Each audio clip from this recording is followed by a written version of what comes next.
Merci au lycée Peter Pan de Madagascar. Beauté. Bonjour. Hello, bienvenue sur la web radio de quotidien de Charlemagne, la radio de l'école primaire du lycée international français Charlemagne. Bienvenue à Pointe-Noire, en République du Congo. Nous sommes Abdourahmane, Kitri et Florian, élèves de CM1B. Et nous sommes ravis d'être avec vous en direct aujourd'hui. Aujourd'hui, les élèves vous parleront d'intelligence et d'intelligence artificielle. Installez-vous confortablement, c'est parti.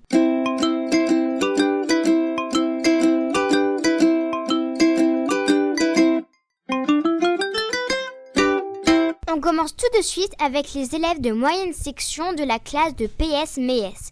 Ils répondent à la question « Qu'est-ce que l'intelligence ?» Leur enseignante a construit 6 ateliers philosophiques sur ce thème avec l'aide de l'IA.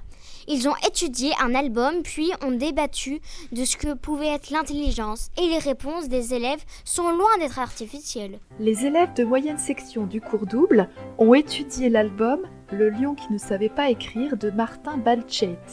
Il raconte l'histoire d'un lion qui, bien qu'il ne sache pas écrire, souhaite exprimer ses sentiments à une lionne. Laissons Zainab nous raconter l'histoire. Il ne sait pas écrire une lionne et après il dit il s'approche pour l'embrasser, mais après il s'arrête et il se dit qu'il faut une dame, alors il faut lui écrire une lettre. Alors mais il sait pas lire, il sait pas écrire. Il va demander à tous les animaux et ils écrivent pas ce que le lion ne veut. À la fin, il y en a marre de ce que les animaux écrivent et ce qu'il n'y a pas envie d'écrire. Après, écrit dans la forêt, il veut dire à la lionne qui veut être avec elle. Du coup, en fait, quelqu'un se met à parler, il dit qui a parlé, il se retourne et après, la lionne dit c'est moi. Elle lui dit pourquoi tu m'as pas écrit tout ça? Il répond parce que je ne sais pas écrire. Je vais t'apprendre à lire. Fais un bisou. Pour toi, c'est quoi être intelligent? Aux autres. C'est penser à réfléchir. Savoir beaucoup de choses. C'est apprendre des choses. Est-ce qu'on peut être intelligent même si on ne sait pas encore écrire? Oui, on peut être intelligent. On est toujours intelligent. Mais dans le livre, le lion, il sait pas lire, mais il sait rugir et montrer ses crocs. Et après, il est intelligent aussi parce qu'il demande à tous les animaux de leur écrire une lettre pour la lionne. Comment devient-on intelligent? On devient intelligent quand on apprend. On devient intelligent en écoutant. On devient intelligent en réfléchissant. On devient intelligent en travaillant. Et toi, qu'est-ce que tu sais faire? Je sais compter jusqu'à 10. Je sais écrire. Je sais écrire de 9 fleurs. Moi, je sais lire. Moi, je sais aller aux toilettes toute seule. Je sais cuisiner les patates avec maman. Je sais réciter toutes les lettres de l'alphabet. Je sais faire du vélo. Je sais mettre des t-shirts toute seule. Moi, je sais faire avec maman la cuisine. Moi, je peux danser. Moi, c'est manger tout seul. Quand on n'y arrive pas, qu'est-ce qu'on peut faire? On peut aider. On peut demander de l'aide. Essayer. On peut demander de l'aide à papa et maman. Une petite pause musicale avec les élèves de MSA qui chantent un chant lingala.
Dans le cadre du thème de la semaine des lycées français du monde, 131 élèves de CM1, CM2 et de 6e ont répondu à un sondage sur l'intelligence artificielle. Les résultats sont étonnants. Oui, tout à fait. 90% des élèves ont déjà entendu parler de l'IA et 73% des élèves du cycle 3 l'utilisent déjà. Et 57% des élèves disent savoir ce que c'est. Et comment l'utilisent-ils? 43% des élèves l'utilisent seuls, tandis que les autres disent l'utiliser avec leur famille ou des amis. Quoi utilisent-ils l'intelligence artificielle? En majorité pour chercher des informations, faire leurs devoirs, un résumé ou un exposé. Parfois c'est pour créer des images, des vidéos ou traduire un texte. Quelle IA utilisent-ils? Les 3/4 des élèves déclarent utiliser ChatGPT et le reste copilote essentiellement. Et pensent-ils utiliser l'IA plus tard? Ce qui est étonnant, c'est que la moitié des élèves disent ne pas savoir. Un tiers des élèves répondent non et le reste oui. Merci beaucoup pour toutes ces informations très intéressantes. Écoutons maintenant les élèves de CM2A nous en dire plus sur leur utilisation de l'intelligence artificielle et des limites qu'ils devinent. D'après vous, qu'est-ce que c'est l'intelligence artificielle? Comment ça fonctionne? D'après moi, l'intelligence artificielle est un robot qui recherche les informations. Pour moi, c'est l'IA. On met des données dans un appareil et qui nous sert à faire des recherches. Pour moi, l'intelligence artificielle est un robot qui nous aide à poser des questions. Si on a des choses qu'on ne sait pas, on peut savoir plein de choses. D'après moi, l'IA, c'est une intelligence pas comme les humains, mais qui est dans les appareils électriques et peut être un robot. Pour moi, l'IA, c'est des programmations connectées à toutes sortes d'écrans. Pour moi, l'IA, c'est qui peut t'aider à faire n'importe quoi. C'est une intelligence qui a été créée par l'homme. D'après moi, l'IA est une sorte de micro-robot où il y a à l'intérieur un mini-ordinateur très intelligent. C'est un robot qui saura répondre à presque toutes nos questions. Une IA, c'est une intelligence qui prend des informations, par exemple sur Google, pour nous les donner. L'intelligence artificielle est un robot caché derrière nos écrans, je pense. En fait, c'est un humain qui a créé l'IA. Il a mis des robots qui vont sur plein de sites pour vérifier. C'est quelqu'un qui parle. Tu peux faire énormément de choses avec, mais c'est pas une vraie personne. Une intelligence artificielle, c'est un programme informatique qui imite l'intelligence humaine. L'intelligence artificielle, c'est un outil pour nous aider dans la vie. C'est un robot programmé pour nous aider pour des définitions et les devoirs. C'est l'homme qui l'a créée. Elle est en cours de développement. Un jour, elle pourra répondre à toutes vos questions, mais elles seront toutes bonnes. Elle pourrait ne jamais s'arrêter.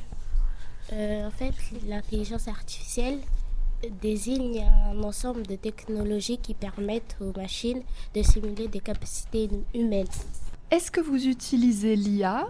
Et si vous l'utilisez pour quoi faire? Oui, j'utilise l'IA pour rechercher des informations. Non, j'utilise pas l'IA parce que mes parents veulent pas. Pour demander des questions ou si par exemple j'ai pas d'idée pour essayer d'améliorer l'école ou pour essayer de faire un devoir, on va demander à l'IA. Ouais, si j'arrive pas pour un devoir, je demande à l'IA. J'utilise l'IA pour faire des recherches, poser des questions et faire un projet. Pour faire des devoirs de recherche et parfois pour m'amuser à faire des photos et des vidéos. Pour faire des recherches et pour faire mes devoirs, je lui demande la réponse. Car je veux me renseigner sur plusieurs recherches pour faire des affiches dans ma chambre type exposé. Pour fabriquer des dessins, puis les afficher dans ma chambre. J'utilise l'IA pour répondre à mes questions, pour confirmer quelque chose ou pour chercher une définition. Pour traduire, poser des questions quand j'ai pas compris. Pour faire des recherches. Pour créer des images et pour faire mes devoirs. Quelles intelligences artificielles est-ce que vous utilisez? J'utilise ChatGPT. Moi, j'utilise Google et Copilot. Moi, j'utilise ChatGPT et Google. J'utilise ChatGPT et la version d'IA de Google. Google et ChatGPT. ChatGPT et Jenny. ChatGPT. ChatGPT et Gemini. J'utilise seulement Google. Pour faire mes vidéos sur l'IA, j'utilise Sora. Et pour mes devoirs, j'utilise ChatGPT. J'utilise Sora, ChatGPT et Opera. Dans le futur, est-ce que vous pensez que vous utiliserez les intelligences artificielles? Et si oui, pourquoi? Et si non, pourquoi? Je pense que dans le futur, j'utiliserai l'intelligence artificielle pour m'aider. Pour m'aider quand je serai plus grand au travail. Si j'ai des problèmes ou s'il y a quelque chose que je ne sais pas, je pourrais demander à l'IA. Oui, je pense utiliser l'IA dans le futur car c'est intéressant et j'utiliserai l'IA pour faire un projet ou faire des recherches. Je pense que j'utiliserai moins que maintenant, puisque j'aurai appris à comprendre beaucoup plus de choses. Et si je l'utiliserai moins, mais je l'utiliserai pour m'aider dans mes plannings ou pour demander des plats à faire de temps en temps. Oui, pour m'aider avec l'histoire. Oui, parce que c'est le futur. Non, je pense pas. Je sais pas. Non, je pense que je l'utiliserai pas. Je suis concentrée sur autre chose à part l'intelligence artificielle. Moi, je sais pas parce que dans le futur, ça sera plus développé, donc je sais pas. Chercher des photos pour m'aider à travailler. Peut-être pour, par exemple, allumer des lumières sans avoir à me lever du lit.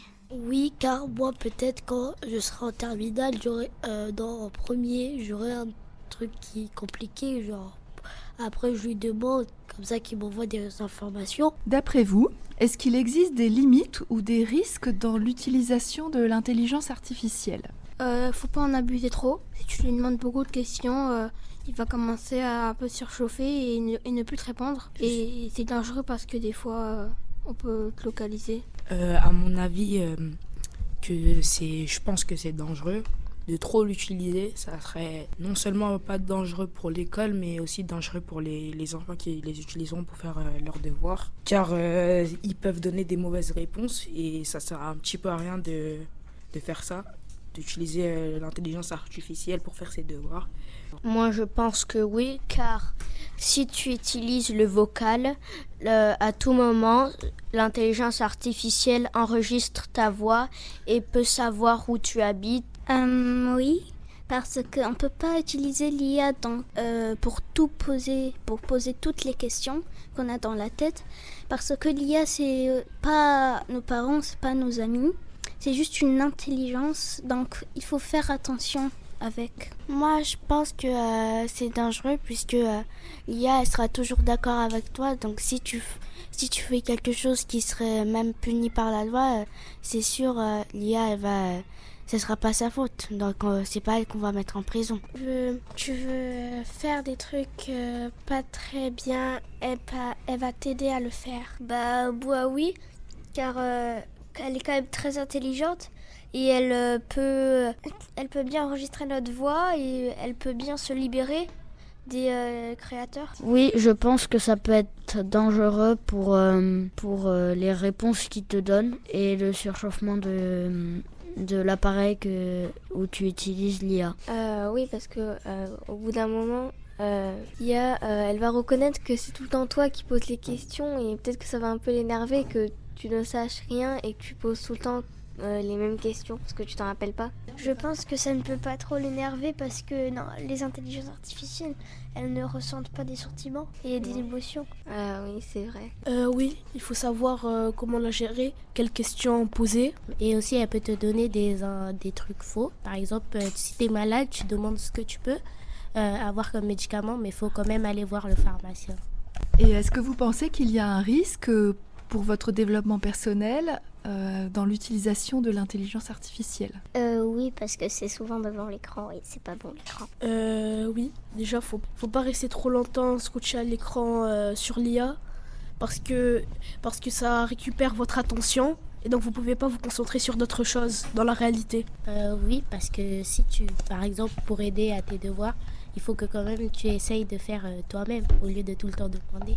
Déjà, il y a des personnes, à cause de l'IA, ils deviennent de plus en plus bêtes parce qu'ils n'arrivent plus à répondre à des questions. Et ils n'arrivent plus à bien réfléchir à cause de l'IA parce qu'ils l'utilisent trop.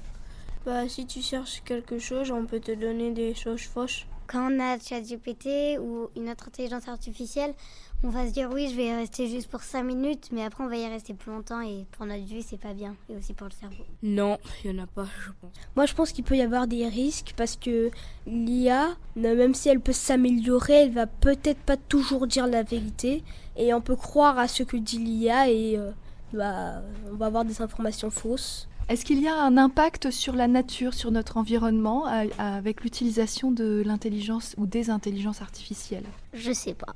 Je sais pas. Pas trop. Ça va. Non. Si. Il y en a un parce qu'il y a besoin de la Wi-Fi et la Wi-Fi souvent ici ça marche avec un moteur et ça pollue énormément. Alors oui, l'humain est en train de se dégrader. L'IA est en train de prendre le contrôle. Est en train de prendre le contrôle sur l'humain. Et peut-être que dans quelques années, l'humain sera en voie de disparition. Oui, mais aussi ça peut aider parce que ils peuvent demander comment moins polluer la planète dans la nature. Oui, il peut en avoir, peut-être dans le futur. Tellement on utilisera l'IA, notre planète va se dégrader on n'utilise plus le vrai monde. On préfère aller sur l'IA.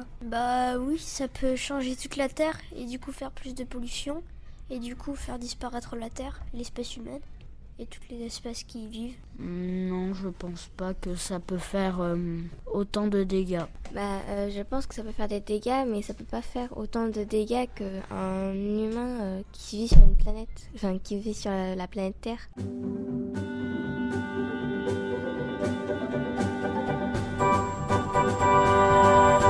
Pourquoi l'ordinateur tousse-t-il? On sait pas.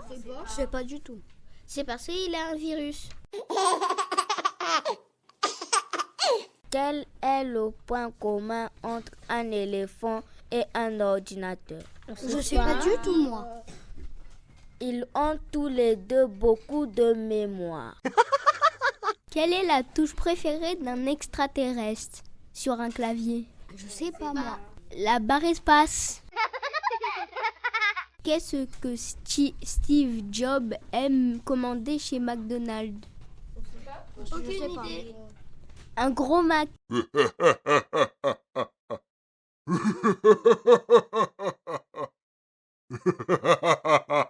Un petit garçon demande à sa mère: Maman, pourquoi les ordinateurs sont si intelligents? Et sa mère lui répond: C'est parce que les ordinateurs écoutent leur carte mère.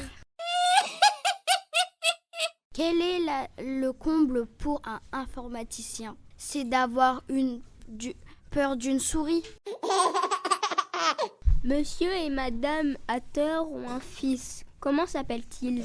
Nordine, comme ordinateur.